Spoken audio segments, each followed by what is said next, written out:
नील बोल. आज मम्मीला सांग मी जेवायला येणार आहे. ठीक आहे, सांगतो. हाय फ्रेंड्स, मी आज तुम्हाला दाखवणार आहे दांडी सुकटची चटणी. ही आहे दांडी सुकट. हिची डोकी मी मोडून घेतली आहेत. दिसत असेल तुम्हाला, डोकं तोडून घ्यायचं याचं. आणि लाल मिरची, लसूण आणि मीठ हे सामान ही चटणी बनवायला लागते. आता मी तुम्हाला ही चटणी बनवून दाखवणार आहे. त्यासाठी पहिला ही दांडी सुकट भाजून घ्यायची आपल्याला. चांगली खरपूस भाजून घ्यायची, मग चटणी आपली चांगली बनते. आणि ही दांडी सुकटची चटणी 1 ते 2 महिने टिकते.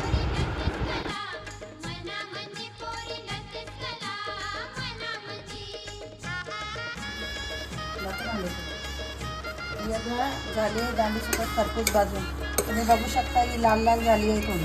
ही आता दांडी सुकट भाजून झाली आहे. ही मी आता काढणार आहे.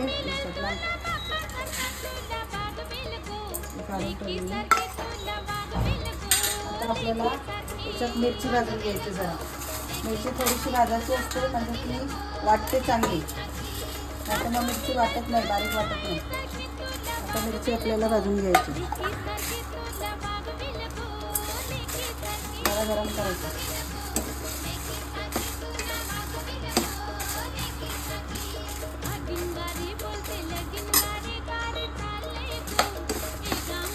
हे आता मिरची झाली भाजून.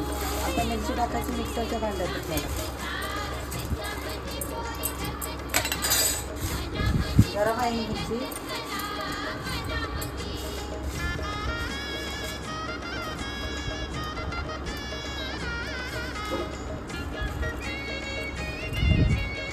आणि आता आपल्याला ही मिरची वाटून घ्यायची. पहिला मिरची वाटून घ्यायची.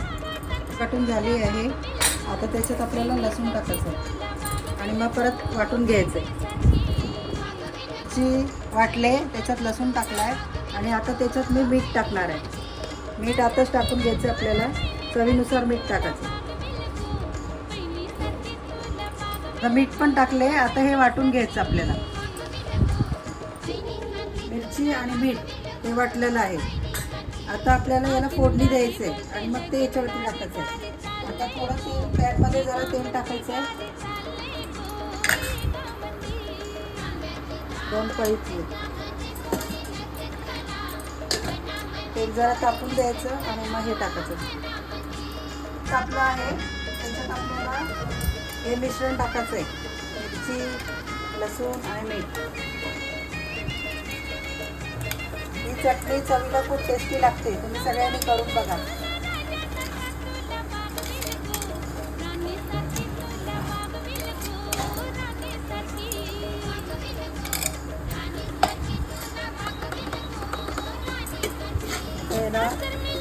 थोडी करून घ्यायचं, मग ती चटणी टिकते. आपण तेलात तळून घेतली ना, मग ती चटणी टिकते आणि आपल्याला पिकनिकला पण घेऊन जाता येते ही चटणी. ही चटणी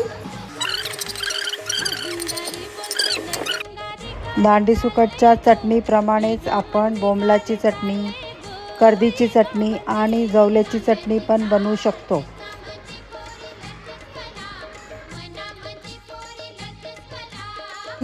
रेडी आहे चटणी.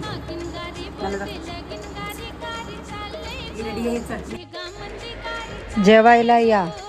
कोलंबीचा रस्सा, भात, तळलेली मच्छी आणि दांडी सुकटची चटणी. तिखट आणि टेस्टी आहे.